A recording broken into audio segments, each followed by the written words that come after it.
សួស្តីពុកម៉ែបងប្អូនដែលត្រូវការទូរស័ព្ទដៃឬក៏គ្រឿងអេសេសរីផ្សេងៗទាក់ទងនឹងទូរស័ព្ទដៃបងប្អូនអាចបរិយាបាននៅទីតាំងហាងស្រុកថ្មពោះ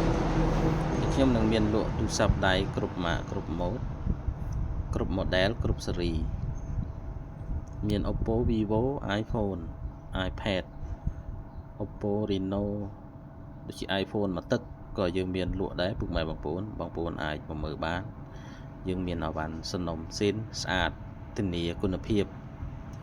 មិនបុកថ្មដូរពើអញ្ចឹងមានអវ៉ាន់សំណុំមកតែម្ដងគឺយើងទិញអាចមានគុណភាពហើយនឹងជឿទុកចិត្តទៅលើតម្លៃបានព្រោះអវ៉ាន់យើងមានថ្មីប្រអប់ធានាមួយឆ្នាំក៏យើងមានដែរក៏ដូចជា Oppo តម្លៃក្រម100ឬក៏200អីយើងមានដែរចំពោះអវ៉ាន់ iPhone មួយទឹកយើងអាចតេស្តមើលបានទៅលើកាមេរ៉ាស្អាតធានាថាហ្គេម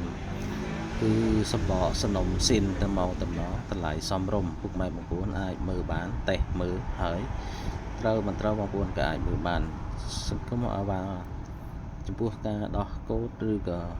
ជួសជុលបដូរអេក្រង់បងប្អូនអាចមកបានអញ្ចឹងអវ៉ាន់យើងមានស្តុបស្រាប់ពុកម៉ែបងប្អូនណាចំពោះ iPhone មួយទឹកយើងមាន12 13ឬក៏12 Pro Max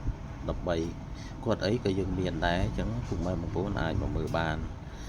ចំពោះអវ៉ាន់យើងមានក្នុងស្តុបស្រាប់ពុកម៉ែបងប្អូនមើលបានលេងមើលមិនត្រូវក៏មិនអីដែរចំពោះអវ៉ាន់យើងមាន12គាត់គឺយើងមានស្អាតសេរីសំណុំស៊ីនអញ្ចឹងពុកម៉ែបងប្អូន11គាត់អញ្ចឹងតម្លៃធូរថ្លៃក៏មានដែរហើយ